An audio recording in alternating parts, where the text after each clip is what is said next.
Byung-Chul Han, filósofo. En el futuro, habrá una profesión llamada oyente. Acudiremos a él porque apenas quedará nadie más que nos escuche.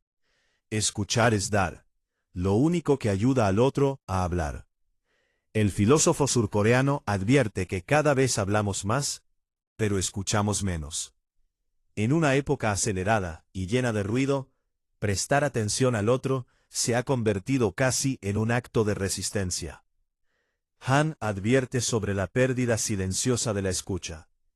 Estás contando algo, no un drama, quizás es solo algo que te ronda por la cabeza desde hacía días y que necesita salir. La otra persona asiente, te mira, pero sus ojos tienen esa textura particular de estar calculando la respuesta antes de que hayas terminado. Y cuando terminas, habla ella. Lo que contaste le recordó algo propio, y ese algo tira del hilo, y de repente, la conversación ya no es tuya. De esa deriva deshumanizante advierte ahora Byung-Chul Han, uno de los filósofos más reconocidos de la actualidad.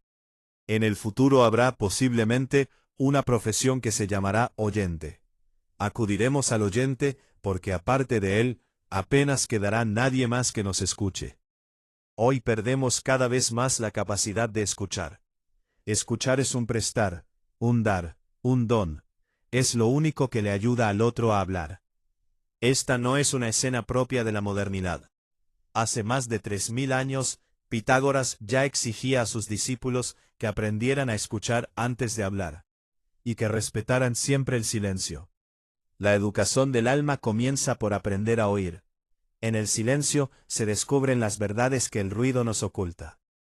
3000 años después, la advertencia sigue siendo la misma. El don de escuchar. Escuchar es dejar de estar en uno mismo el tiempo suficiente como para que el otro exista de verdad.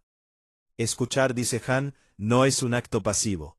No es simplemente callarse mientras el otro habla. Es algo mucho más exigente. Es entregarse al otro. Es dejar de estar en uno mismo el tiempo suficiente como para que el otro exista de verdad. Es prestar atención de verdad. Y eso hoy cuesta. Cuesta porque vivimos en una sociedad que ha construido todo alrededor de la visibilidad propia. La cuestión, según Han, no es que seamos malas personas, no es un fallo individual. El problema es colectivo. Vivimos en la cultura de la exposición constante. Publicamos, proyectamos y exponemos constantemente nuestro yo. En esto, las redes sociales han convertido la vida en contenido, y las conversaciones en trampolín para el propio relato. Hablar con alguien se parece cada vez más a esperar turno para hablar de uno mismo. Han relaciona este problema a su llamada sociedad del rendimiento. Una cultura que ha interiorizado tan hondo la lógica de la producción que incluso las relaciones se gestionan como recursos. El tiempo que te dedico es tiempo que no me dedico a mí. La conversación se acelera, se interrumpe, se optimiza, y el otro queda a medio escuchar. La prueba del silencio. Guardar silencio después de que alguien hable es dar espacio para que llegue a lo que de verdad quería decir. Hay un hecho cotidiano que ejemplifica a la perfección la reflexión de Han. La incomodidad frente al silencio. 2 segundos sin que nadie hable en una conversación y ya estamos buscando algo que decir, como si el vacío fuera una señal de alerta de que algo falla entre nosotros. Pero el silencio, cuando es de verdad, cuando no incomoda, es casi siempre la prueba de que alguien te está escuchando de verdad. Los terapeutas lo saben bien. Saben que guardar silencio después de que alguien termine de hablar es dar espacio para que la persona siga, profundice y llegue a lo que de verdad quería decir.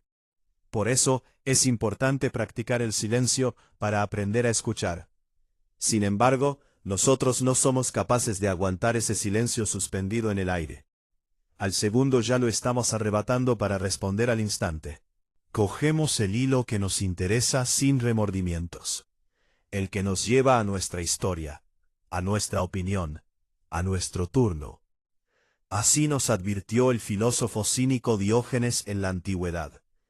Tenemos 2 oídos y una sola lengua, para que podamos oír más y hablar menos. El colapso del otro. Hemos perdido la capacidad de reconocer al otro como alguien que puede sorprenderte. El móvil encima de la mesa es la versión más visible de todo esto. Y quizás la menos interesante, porque ya la conocemos demasiado bien. Más revelador es lo que pasa cuando no hay teléfono. Cuando estamos sin él y aún así no escuchamos. Cuando la distracción es interna. Cuando el otro habla y nosotros estamos ya en la réplica, en el juicio, en el recuerdo que nos provocó lo que dijo. Byung-Chul Han lo llama, entre otras cosas, el colapso del otro. Han se refiere a que hemos perdido la capacidad de reconocer al otro como alguien genuinamente distinto a mí. Alguien que puede sorprenderme, contradecirme o llevarme a un lugar inesperado. Ese otro se está borrando. Los algoritmos nos devuelven una y otra vez variaciones de lo que ya pensamos. Las conversaciones tienden cada vez más a la confirmación. Poco a poco, dejamos de hablar con otros para hablar con espejos. Escuchar como forma de cuidado. La atención genuina tiene en sí misma algo que restaura. La psicología lleva décadas documentando el valor terapéutico de sentirse comprendido. No aconsejado, ni evaluado, simplemente comprendido. Carl Rogers construyó toda su teoría en torno a esa idea. Lo más sanador que puede ocurrir en una relación es que alguien sienta que el otro lo ha recibido de verdad. Eso transforma algo en quien habla. No porque el otro tenga las respuestas, sino porque la atención genuina tiene en sí misma algo que restaura. Han, que viene de otra tradición, llega al mismo lugar por otro camino. Escuchar, dice, es un don. Es lo único que ayuda al otro a hablar, a encontrar su propia voz, a ir más adentro de lo que iría solo. Pagar por lo que antes era gratis. Cuando no se practica, la capacidad de escuchar se desgasta. Quizás lo más inquietante de todo esto es que la capacidad de escuchar no se pierde de golpe. Se erosiona. Se va gastando en pequeñas decisiones cotidianas que apenas notamos. La respuesta apresurada, la mirada al teléfono, el tema que redirigimos hacia nosotros. La conversación que cortamos cuando se complica. Nadie decide un día dejar de escuchar. Simplemente va pasando. No sé si llegaremos a necesitar oyentes profesionales, aunque la idea de Han no suena ya tan descabellada. Lo que sí parece cierto es que mucha gente paga hoy por una hora de atención lo que antes se encontraba en una amistad. No porque los terapeutas sean mejores personas, sino porque alguien les ha pedido que hagan exactamente eso, que estén, que no se vayan a ningún sitio mientras el otro habla. Es un privilegio extraño. Pagar por algo que fue siempre gratuito, por lo que era simplemente estar con alguien de verdad.